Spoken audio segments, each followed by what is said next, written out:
It wouldn't be CES without a whole bunch of new TVs from LG. And this year, we're seeing a lot of 8K, including 8K OLED sets and NanoCell LCD sets. Personally, I'm really all about that 8K OLED.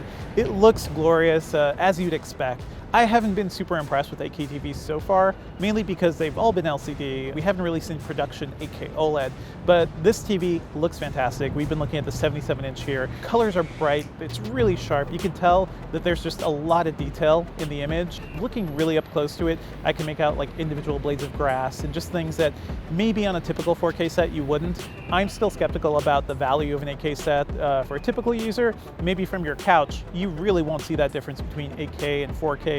But it's nice to see that LG is actually getting these TVs out there and making them available to consumers. And even though it's an 8K set, it's still also a native 120 Hz set, so that'll make it really useful for things like gaming and anything that requires a faster response rate. As for the rest of its lineup, it's all pretty much the same stuff we've seen from LG over the past few years. Its new 3rd generation Alpha 9 processor adds a whole bunch of new improvements. There's some better AI image processing to make skin tones better. And there's also AI assisted sound design. So the virtualized surround sound sounds a bit better than before. Not huge upgrades from the past few years. As for the new sets, I'm really interested in the OLED Galerie lineup. This is a new line that's basically a slightly more practical version of the wallpaper TV that LG has been selling for a couple of years. That was really expensive, but also really hard to use because it was a flat screen that you needed to have a separate box for all the connections. These sets are still very thin. They're just not like Razer very close to the wall there. But what's really useful is that it's more practical, so you can still have the inputs in the back of the TV. They actually put in a little bit of cable channeling so that you can have your inputs, hide them against the wall. If you need to plug something in or out, you can pull the TV back a little. All these gallery sets also come with wall mounts, so the idea is that, yeah, it's something you're going to put on a wall, maybe not on a TV stand. One interesting addition coming to a bunch of OLED TVs this year is far-field speakers. So now you can say, hey LG, and a virtual assistant will pop up and you can issue commands, you can change picture settings. Typically you had to use the magic remote to do that and hit a button. Now it's a lot more automatic. Unfortunately, that feature won't work with Amazon Alexa, it won't work with Google Assistant. You'll have to get a separate device like an Echo or a Google Home to do that, unfortunately.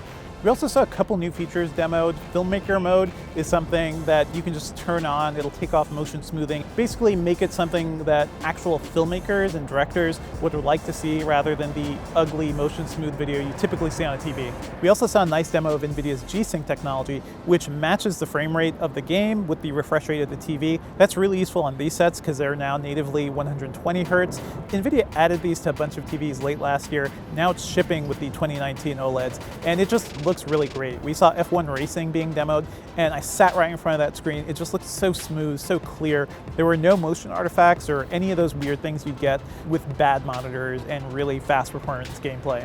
And interestingly enough, with G-Sync and with support for variable refresh rates across the board, it turns all of LG's OLED TVs into really great gaming monitors. In fact, they're probably going to be even faster than some dedicated gaming LCDs. So if you're buying a new set, that's great for somebody who plays consoles already. The next generation consoles are going to support that even more. So it's going to be a great feature all around. And last but not least, we saw LG's Rollable OLED again, the R series, and that was something they expected to release last year. That didn't end up happening, but now they say it's for sure going to be coming in 2020, and it's going to be coming with that new processor and all the image improvements there. So you'll have a nice 65-inch rollable. We don't know what the price is going to be, and we really don't know what availability is going to be. And that's true for the rollable, that's true for all the LG sets. Typically, we see TV pricing in the middle of the year once companies know how much they're actually going to be selling them for.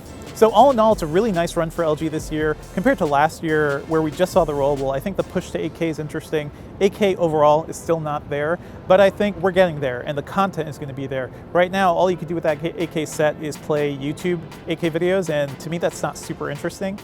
Save your money. Get a nice 4K OLED and put that towards sound or something. Stay tuned to Engadget.com for more CES 2020 news.